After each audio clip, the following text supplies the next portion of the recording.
I'm Margaret Tate.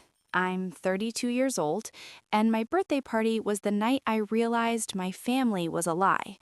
I built my tech company with no sleep and zero favors, while my brother, Brad, lived off my bank account and called it chasing a dream.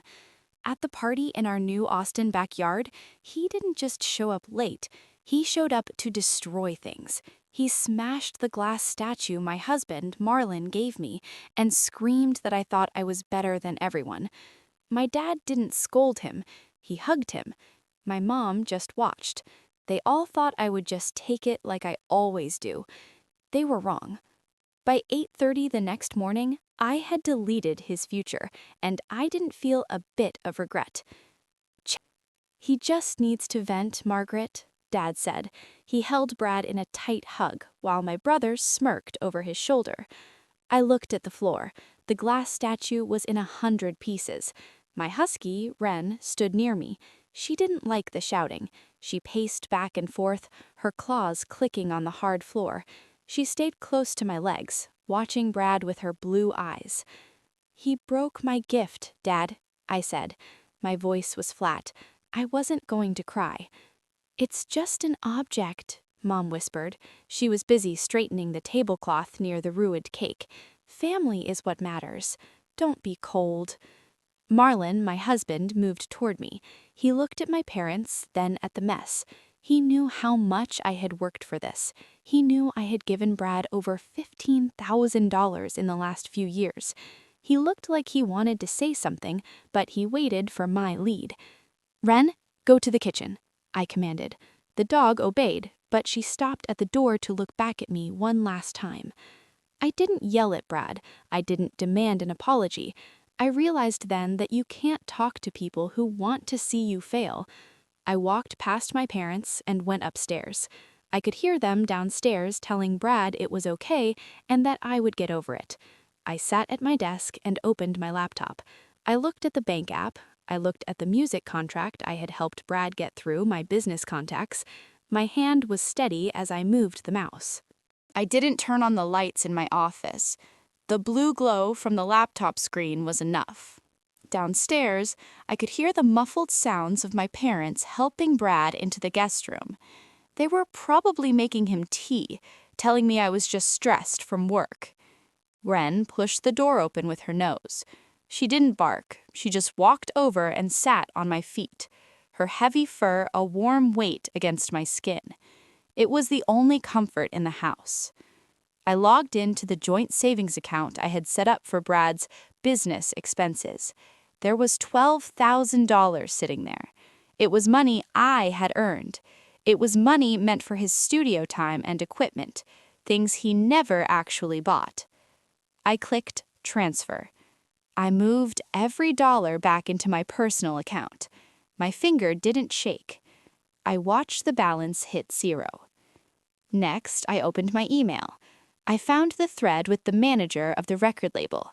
I had spent months convincing them to give Brad a chance. I typed a short note. "I am withdrawing my recommendation for Brad. I can no longer vouch for his professional conduct.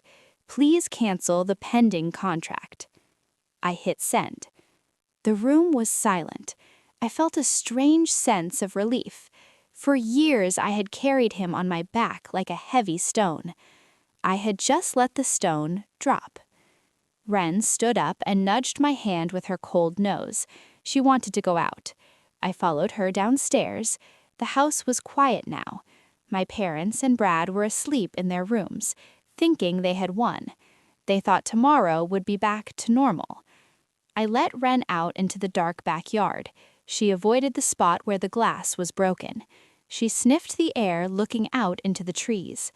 I stood on the porch and realized I wasn't angry anymore. I was finished. At 8 a.m., the house was still.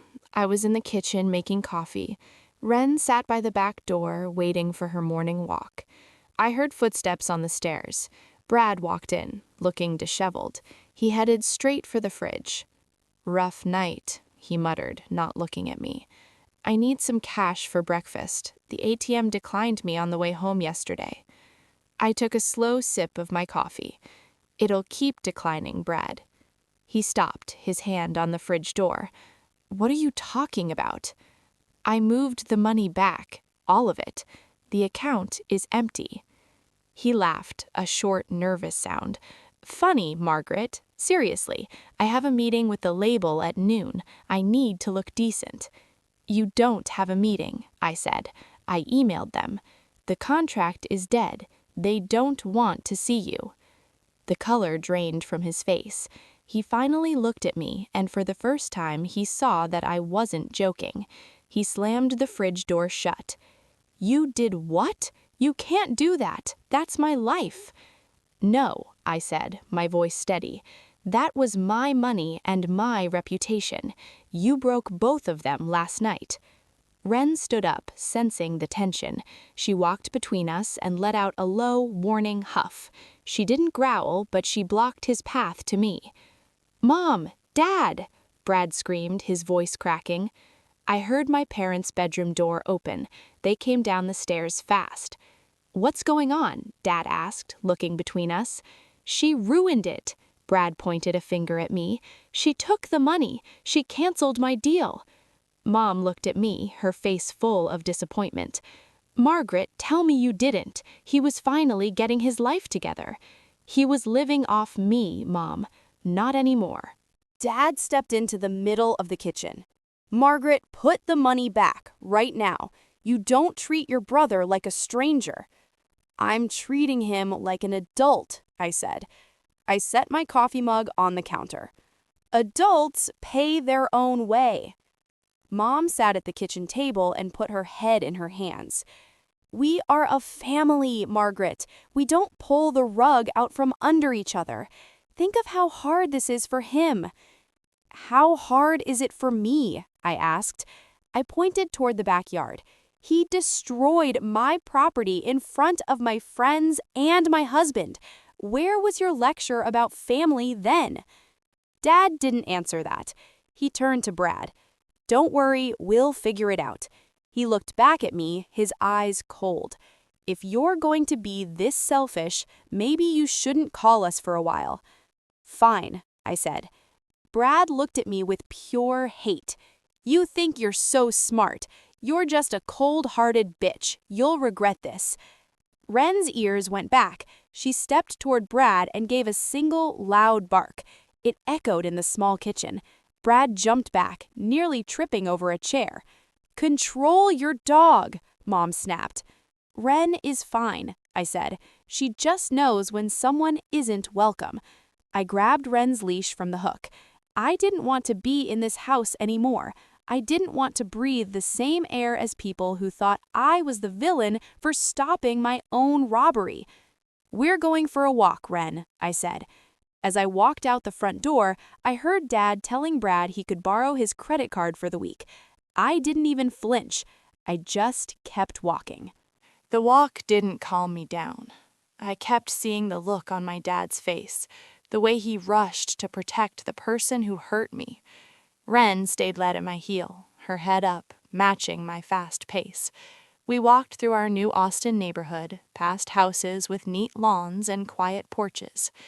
When I got home, Marlon was sitting on the sofa with his phone in his hand. He looked up and I could tell something was wrong. "He's not letting it go, Margaret," Marlon said. He handed me his phone. Brad had posted a video. He was sitting in his car, looking like he'd been crying. He told the camera that I was a greedy corporate snake who had stolen his inheritance. He didn't mention the party. He didn't mention the smashed statue. He just played the victim. "The comments are getting ugly," Marlon warned. I scrolled down. People were calling me heartless. Some were even tagging my company. My stomach didn't drop. It turned into a knot of cold anger. He wasn't just taking my money anymore. He was coming for my name. My phone buzzed. A text from Mom. "Look what you've done. He's devastated. Delete those emails to the label and apologize, or you're going to lose your brother forever." I didn't reply. I looked at Wren, who was drinking water from her bowl. She finished and came over to rest her head on my knee. "I'm not apologizing," I told Marlon. "I know," he said. What's the move? He wants to go public, fine, but he forgot one thing. I keep receipts. I walked to my office and pulled up my bank records from the last 3 years. Every loan, every studio fee that went to bars and clothes, every text where he begged for cash. I started a new folder on my desktop. I labeled it The Truth. I spent the next 3 hours in total silence. The only sound was the clicking of my mouse and the occasional soft thump of Wren's tail against the floorboards. Marlon brought me a sandwich, but I didn't eat. I was busy. I downloaded every bank transfer I had sent to Brad over the last 36 months. It added up to over $21,000. I matched the dates of those transfers to his Instagram posts. May 12th, I sent $500 for guitar repairs. May 13th, Brad posted a photo of a new designer jacket and a bottle of expensive tequila at a club. I did this for every single cent. I took screenshots of the texts where he called me his savior. Then I took a photo of the shattered glass statue still sitting in a box in the garage. Wren sat by my chair, her blue eyes watching the screen as if she understood the rows of numbers. She nudged my elbow, reminding me to breathe. "You're going to post it?" Marlon asked, leaning in the doorway. "No," I said, "not yet. I'm giving him one chance to delete that video and stop the lies. If he doesn't, I'm not just defending myself. I'm showing everyone exactly who paid for his dream life." I sent a group text to my mom, dad, and Brad. I attached a single PDF titled Statement of Account. I wrote, "Brad, take the video down in 10 minutes. Mom, Dad, stop telling me to apologize. If the video stays up, this file goes to every person who commented on your post. Choose wisely." I put my phone face down on the desk. Wren let out a low huff and rested her chin on my lap. We waited. The 10 minutes passed in total silence. I stared at the back of my phone, waiting. Wren's ears suddenly perked up. A second later, the phone vibrated so hard it skated across the desk. It was Dad. I picked up, but I didn't say hello. "You've lost your mind, Margaret," Dad shouted. He didn't sound calm anymore.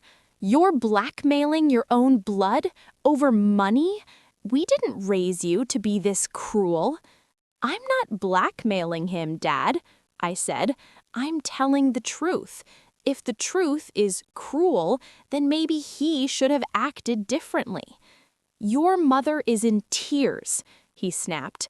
"Brad is a mess. He's family, Margaret. Family protects each other." "Then why didn't you protect me at my party? Why didn't you protect my home? You're only interested in protecting the person who is failing." He hung up. A minute later, the video was gone. Brad had deleted it, but the damage was done. My notifications were still full of people who had seen it, and the whispers in the Austin tech scene were already starting. Wren stood up and walked to the front door. She let out a low, muffled woof. Someone was on the porch.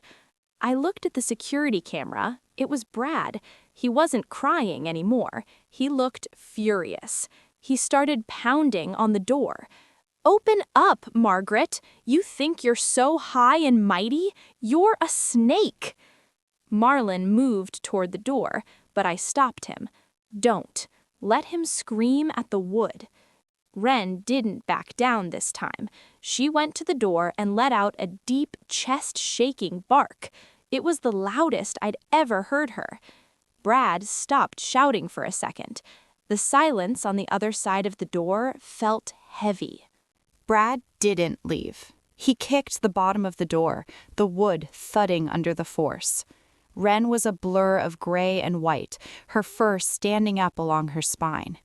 She wasn't a guard dog, but she knew an intruder when she saw one. "Go away, Brad," Marlon yelled through the door. "I'm calling the police." Call them, Brad screamed back. Tell them my sister stole my life. Tell them she's a liar. I walked to the door and looked through the peephole. Brad's face was red. He looked like he was losing his mind. It was the same look he had when he smashed my statue. He felt entitled to my space, my money, and my silence. I'm not opening this door, I said, my voice loud and clear. And I'm not giving you another cent. If you don't leave in 30 seconds, I'm sending that file to the label and the police. You wouldn't, he hissed, his face pressed close to the wood. Try me. I've spent 32 years being the nice sister. That person died at my birthday party. I checked my watch. I wasn't bluffing. Wren let out a low, vibrating growl that seemed to rattle the floor. It was enough for Brad to step back. I heard his boots scrape against the porch as he retreated toward his car. He peeled out of the driveway, the sound of his tires screaming on the pavement. I leaned my forehead against the cool door. My heart was thumping, but I felt a strange power. I had finally said no. Marlon put his hand on my shoulder. He's gone. Wren didn't relax right away. She sniffed the crack at the bottom of the door, ensuring the threat was truly on the other side. Once she was satisfied, she turned around and nudged my hand. We need to get out of here for a few days, Marlon said, before your parents show up next. We didn't wait for my parents to show up. I knew the cycle by heart. Brad would cry to Mom, Mom would cry to Dad, and Dad would come to my house to demand I fix it. I wasn't going to be there for the performance. I packed a small bag. Marlon grabbed his gear. Wren watched us, her tail wagging tentatively as she saw her travel bowl go into a crate. She loved the car, but she could tell the energy in the house was sharp. Where are we going? Marlon asked, tossing the bags into the trunk. A hotel downtown, I said, somewhere with a gate and a guard. Just as I went to lock the front door, a car pulled into the driveway. It wasn't Brad, it was my dad's sedan. He got out slowly, looking older than he had 2 days ago. He didn't look angry anymore. He looked defeated.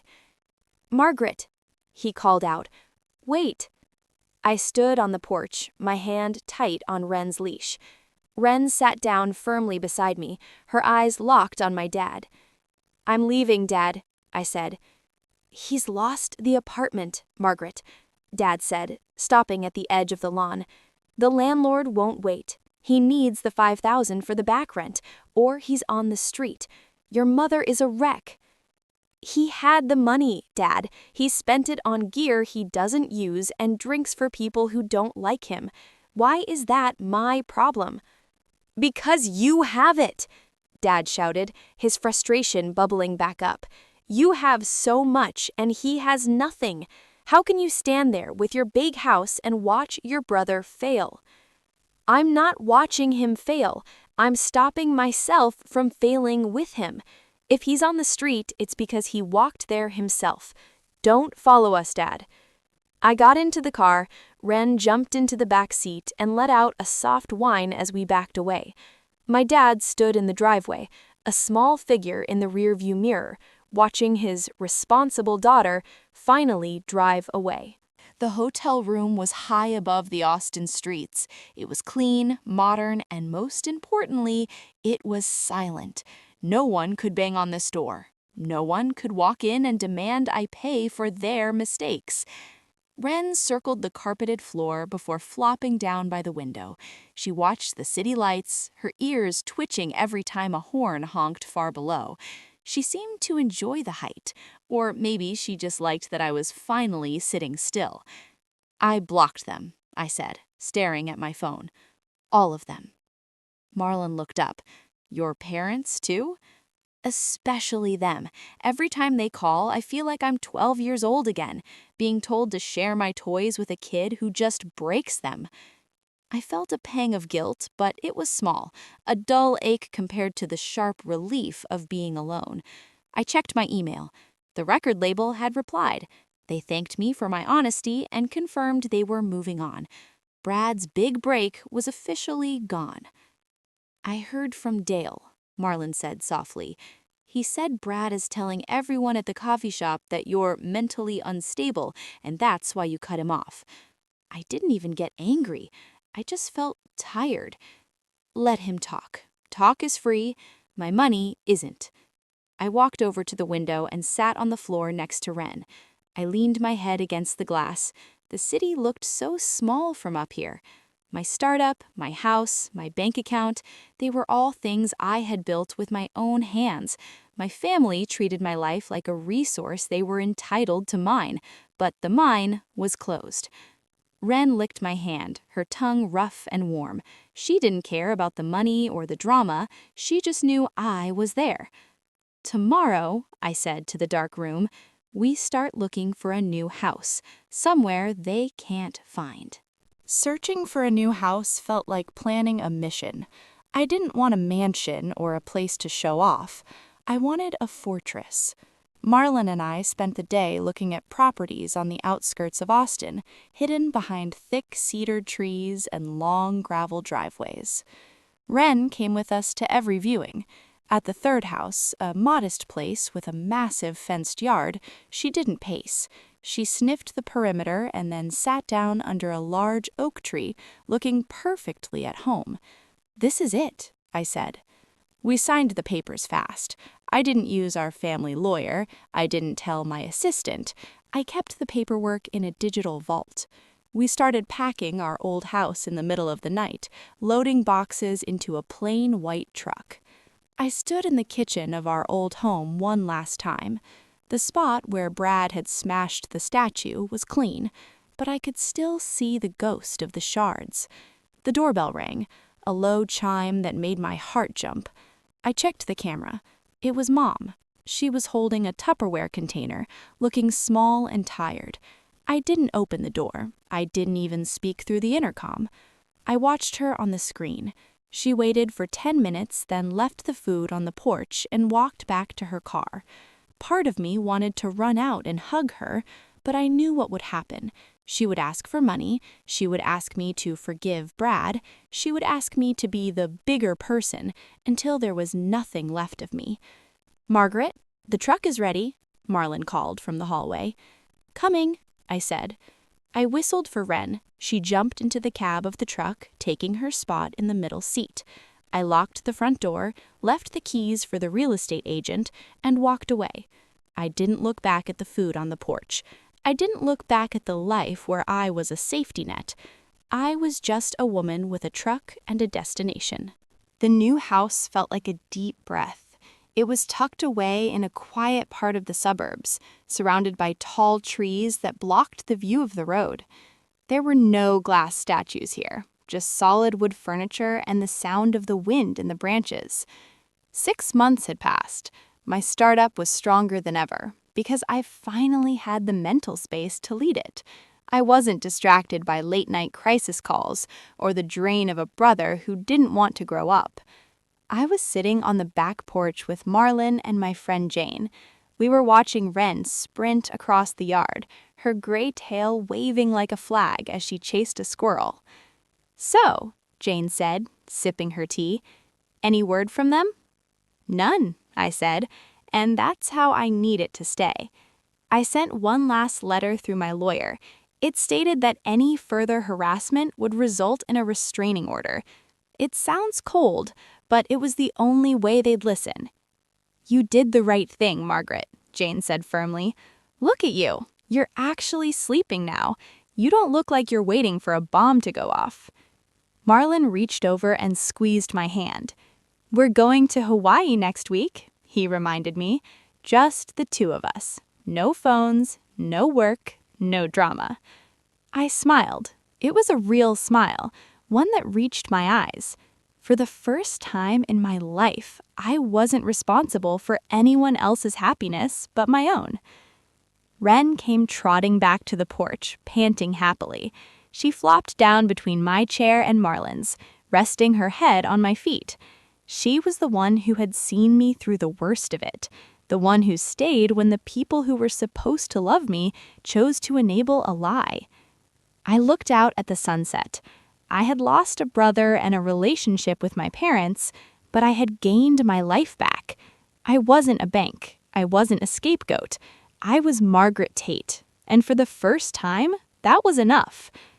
I'm ready for that trip, I said, leaning back into my chair. I'm ready for everything.